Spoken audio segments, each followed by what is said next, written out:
Olá, meus amigos, um grande abraço ao galinheiro. Uma das partes da aula do dia 9, perfeita aula, não sei se você assistiu, eu vou liberar aqui um trecho dessa aula, fica até o final, que a gente fala sobre o galinheiro, como é que você consegue fazer a construção do seu galinheiro para ele ser perfeito. Então, um pedaço da aula do dia 9, agora da semana da construção do galinheiro perfeito. Então, não perde essa, fica até o final e depois você pode ir na descrição e assistir a aula completa, beleza? Vamos lá.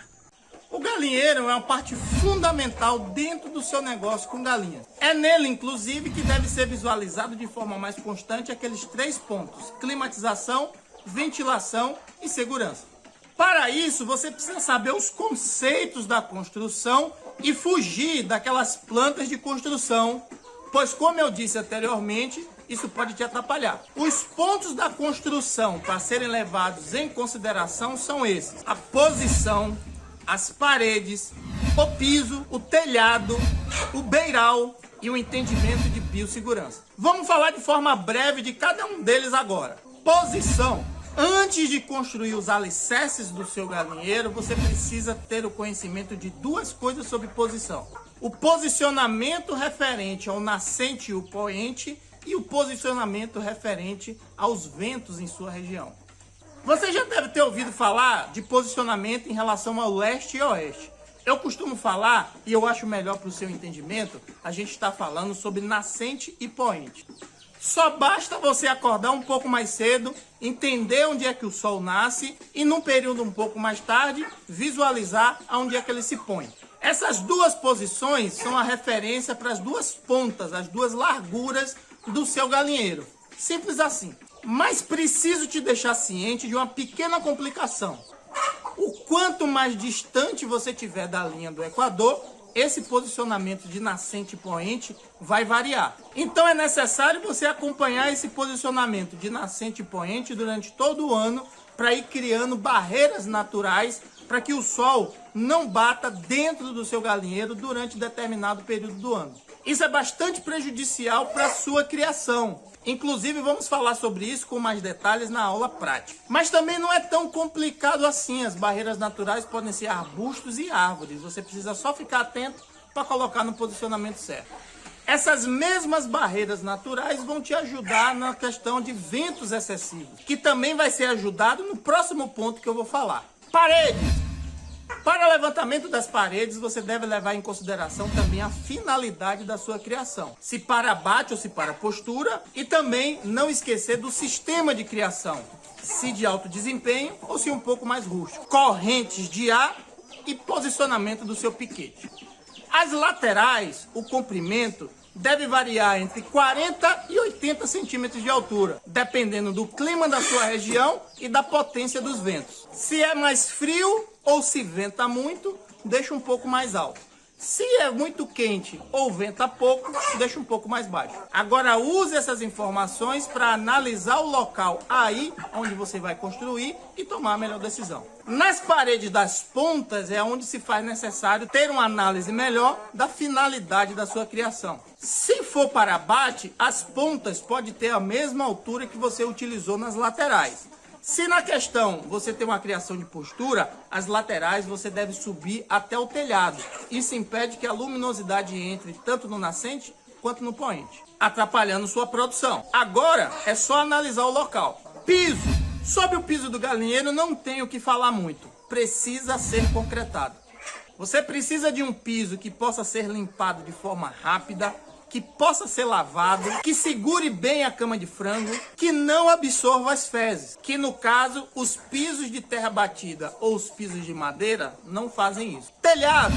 O clima vai influenciar no material e na altura do seu telhado. As telhas de cerâmica costumam trabalhar bem em relação às temperaturas mais altas e mais baixas, mas normalmente tem um custo mais elevado. Então existem as opções de telhas de fibrocimento e as telhas de metal. Mas o que precisa ser levado em conta é o acúmulo de calor. Se você estiver num local muito quente, em um sertão, por exemplo, e quiser utilizar telha de fibrocimento ou de metal, você vai ter que ter um pé direito mais alto para garantir a temperatura interna com uma ventilação melhor. Telhados mais altos precisam de beiral mais longo e de paredes laterais mais altas. E isso pode elevar os custos indiretamente. Agora é hora de fazer conta. Beiral, já falamos nesse nome no item anterior e em diversos outros momentos também. Se não é um nome muito comum para você, o beiral é a extensão do seu telhado. É aquela parte do telhado que fica para fora da parede lateral do seu galinheiro. E o beiral é uma coisa comumente esquecida no momento da construção dos galinheiros. Utilize no mínimo 90 centímetros de tamanho de beiral, mas não se limite a esse espaço. Se for possível você fazer maior, faça maior. O beiral impossibilita que molhe dentro do galinheiro quando tem aquela chuva lateral, aquela chuva com vento.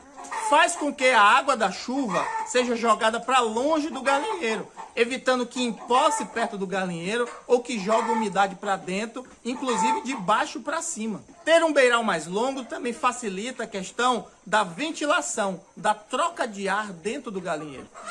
Faz com que, mesmo em dias de chuva, mas que a temperatura está mais alta, você não precise fechar seu galinheiro totalmente. Você pode levantar a lona até a metade, porque a água que vier por baixo, respingando, a lona segura. Inclusive, o vento mais frio é segurado pela lona e a chuva que vem de lateral é segurada pelo beiral. Então, você consegue manter a ventilação da mesma forma, mesmo estando chovendo, sem deixar molhar dentro. Evitando, assim, um calor insuportável ficando lá dentro se tudo tivesse fechado. Biossegurança. Estamos falando agora de um controle sanitário e a forma que você for construir seu galpão vai influenciar nisso. Também está relacionado a uma corrente de ar mais fria, o trânsito de aves silvestres dentro do galinheiro, aumento da umidade interna, possibilitar acúmulo de fezes, atrair roedores e todos os outros animais que podem parecer com isso. Esse tema é um tema que precisa ser aprofundado. E quando falarmos da comunidade de criadores online, logo no final desse vídeo, você vai ter acesso a mais informações sobre isso. Ferramentas e equipamentos são itens indispensáveis na criação de galinha caipira como um negócio e você precisa ter toda a atenção sobre isso. As ferramentas que não podem faltar são essas: pá, enxada, ancinho, alicate de torque, carrinho de mão, facão e uma foice. Esses são o básico. Os equipamentos também comuns são esses: lonas, telas, cama de frango, conjunto da fonte de calor, uma chocadeira, um misturador, dentre outros. E cada uma dessas ferramentas e equipamentos tem suas funções e devem ser utilizadas da forma correta. Você já deve ter percebido que para ter uma estrutura perfeita, você precisa ter o conhecimento de todos esses conceitos e saber como aplicar eles na prática.